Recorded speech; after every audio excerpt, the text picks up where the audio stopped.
안녕하세요. 인생고개입니다. 나에게는 먼 얘기 같은 노후가 눈앞에 있는 현실이 되었습니다. 사람이 태어날 때 가난한 건 내 잘못이 아니겠지만 나이 들어서 가난한 것은 본인 탓이라고 생각을 합니다. 우리 부모님 세대처럼 일만 열심히 한다고 모두 부자가 되고 성공하는 게 아니잖아요. 얼마 후면 외롭고 서글픈 노후의 삶을 묵묵하게 걸어가신 그 길을 부모님 따라 우리도 걸어가고 있겠죠.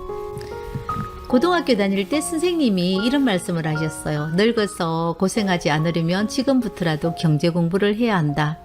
부모님들이 제일 잘못하고 있는 것 중에 하나가 아이고 내 새끼 요 귀한 내 새끼 요거 먹어봐라 요것도 먹어봐라 아이고 엄마 아빠는 너것만 배부르면 된다 아이고 많이 먹으래 많이 먹으래 멍청이 같은 말을 하고 있어. 평생 자식들 밥 먹여줄 힘이 있는 줄 아는 모양인데 착각하지 마라 그래. 늙으면 무슨 힘이 있는데 그래 놓고는 나이 들면 자식들 키우고 나니까 요놈의 자식들이 쳐다보지도 않는다고 섭섭하다고 욕하고 앉았제. 공동묘지에 가서 무덤을 보면 이유 없는 무덤이 없고 못 사는 사람들인데 물어보면 못 사는 이유가 없는 사람이 없다. 이유 막론하고 너희들이 부모가 되었을 때 지금의 부모처럼 자식들 배부르게 먹이려고 애쓰지 말고 어떻게 하면 배부르게 먹고 살 수 있는지 그 방법을 가르쳐 주라고. 하다 못해 짐승들도 새끼가 태어나 어느 정도가 되면 사냥하는 방법을 가르쳐 주는데 우리나라 부모들은 죽으라고 자식들 먹여 살리려고 뼈 빠지게 일만 해. 머리를 쓰고 살아야지. 머리는 폼으로 달고 사나? 그러다 재수없게 사고라도 나서 죽으면 우리 가족은 아빠가 사고가 나서 가정이 어려워졌습니다. 이렇게 울고불고 할 거잖아. 경제 공부를 어릴 때부터 하라는 얘기야. 알았나? 사람들이 너무 오래 사니까 우리 주변에는 가난한 노인들이 너무 많습니다. 노후 준비는 안 되어 있죠.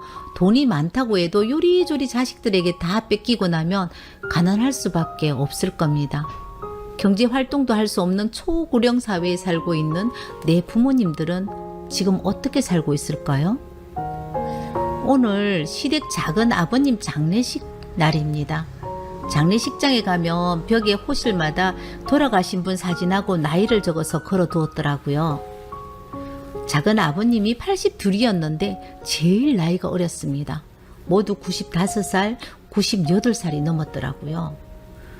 작년 막내 오빠 돌아가셨을 때도 와 요즘 전부 다 장수하시는구나 라고 생각을 했는데 이번에 또 한 번 놀랐습니다. 놀라움은 여기서 끝나지 않았습니다. 거주하는 곳이 너무 떨어져서 왕래도 뜸해서 제가 몰랐던 부분이 있었는데 이 집에는 자식이 없어요. 젊은 사람들이 하나도 없네. 애 없다. 결혼했는데 애기가 안 생겼어요. 아니다. 둘 다 결혼하기 전부터 뭐 애 생각은 없다고 하더니 진짜 안 놓고 사네. 애를 생각으로 낳나? 참 알 수 없네. 작은 아버님 떠나는 길은 많이 섭섭했겠다는 생각은 드네요. 이렇듯 젊은 세대에서는 아이를 낳지 않고 노인들은 죽지 않으니까 노인 비율이 높아지고 있죠. 꼭 그렇지만은 않은 경우도 있습니다. 특히 제가 살고 있는 이 지역은 출산율이 높은 편입니다. 한 번은 손님 집을 방문한 적이 있었는데 가정 어린이집인 줄 알았어요. 고만고만한 애들이 소파에서 뛰고 작은 방 침대에서 인형놀이를 하고 집은 발 디딜 틈도 없이 말 그대로 난감하네 였습니다. 또 다른 방문을 열었을 때 난 눈을 의심했습니다. 난장판이 된 장난감과 섞여 기저귀만 채워져 엎드려 자고 있는 아이를 보고 인형이겠지 라고 생각을 했는데 5살 정도 되어 보이는 여자애가 쪼르륵 달려와서 아기를 질질 끌고 와 저희들 앞에 두면서 내 동생인데 예쁘죠? 말을 하더라고요. 지금은 5명은 좀 많은 것 같았어요. 각 가정마다 좀 적당하게 골고루 자식을 낳으면 좋겠다라는 생각을 했죠. 우리가 자랄 때는 물론 형제 많은 집에서는 다들 그렇게 자랐겠지만 현실에서는 문화적 충격이었습니다. 노인복지시설에서 운영하는 음식점에 혹시 가보신 적 있었습니까? 만 60세 이상 지역마다 조금 다르지만 우리 지역에는 1,300원이면 한 끼를 먹을 수 있다고 합니다. 지인이 일주일에 한 번 봉사를 하는데 음식이 한정되어 있으니까 11시부터 줄을 선다고 해요. 노인들이 어디서 오시는데 그렇게 많아요? 사무실에 맨날 앉아있으니까 모르지. 지하철역이나 공원, 노인복지센터 나가보소. 애들보다 노인들이 더 많은 기라. 나이 들어서 마땅하게 갈 곳도 없고 복지관에 나오면 얼마나 배울 게 많은데 여기는 진짜 없는 사람들은 안 와요. 그나마 좀 먹고 살만한 사람, 마음에 여유가 있는 사람들이 옷 차려입고 오지. 그럼 진짜 가난하고 한 끼가 걱정인 사람들은 어디로 가야 되는데? 무료 급식소 찾아가야 되죠. 없는 사람은 1,300원 또 없다카이.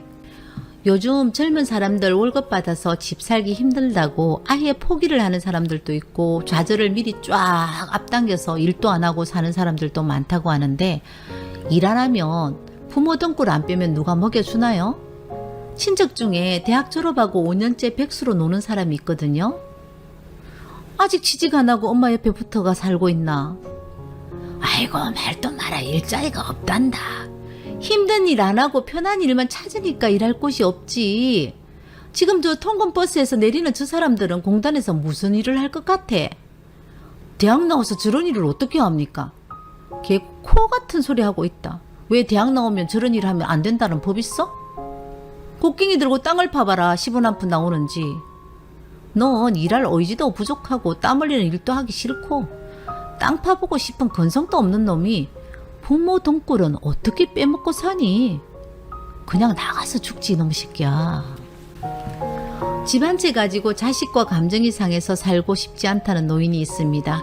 이 할아버지는 경찰 공무원이었는데 월급이 그다지 많지는 않았지만 퇴직 후 연금 보고 다녔고 퇴직을 하면서 연금을 일시불로 받았대요.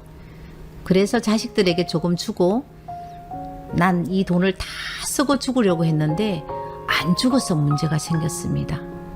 저를 비롯해서 모든 노인들은 똑같은 생각을 하지 않았을까요? 나이가 들면 늙는다는 것을 알면서도 돈은 계속 있을 줄 알고 그렇게 살지 않았나요?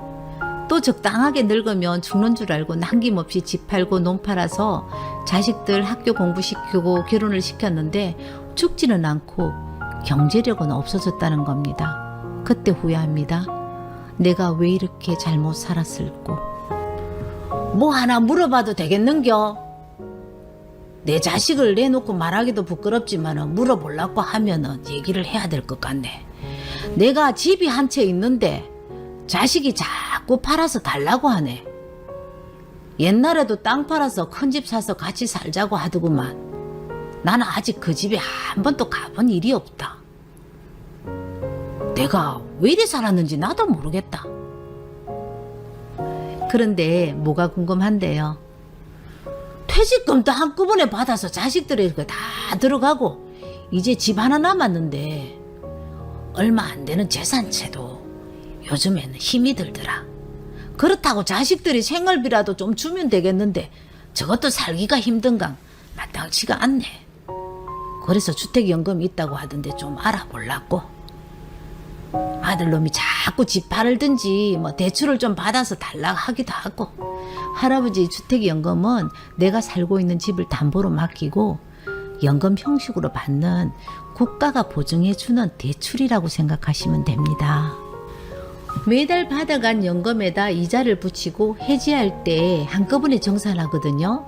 해지할 때 집을 처분해서 남는 돈이 있으면 가입자에게 돌려주고 집값보다 우리가 그 연금을 더 받았었고 이자가 더 높으면 돈 더 달라고는 안 합니다. 신청은 한국주택금융공사에 방문해서 필요 서류를 받아서 제출해야 할 거예요. 부부 중 한 명만 만 55세 넘으면 되고 대한민국 국민이면 되고 공시가격이 9억 원 이하면 됩니다. 집이 많은 사람은 합산가격이 공시가격으로 9억 원 밑으로면 되고요. 공시가격이 9억 원 초과되는 2주택자는 3년 이내 1주택 8명 가능할 겁니다. 아직 바뀌지는 않았지만 공시가격이 9억 원이 넘는 주택도 가입이 가능할 수 있게 될 거예요. 오늘 사무실에 예비 신혼부부가 방문했는데 매달 적자라고 하더라고요. 매달 적자가 나는 이유가 뭐라고 생각하는데요? 월급 받는 것보다 쓰는 것이 더 많으니까 적자죠. 그럼 답을 알고 있네요. 쉽게 계산해서 월급보다 적게 쓰면 흑자잖아. 결혼 못한 딸이 우리 집에는 셋이 있는데 학생인 막내만 빼고 자기 명의 집이 있고 차가 있고 그리고 자기 생활을 아주 즐기고 살고 있거든요. 내가 젊었을 때 돈의 귀중함을 별로 느끼지 못하고 살았는 것 같아.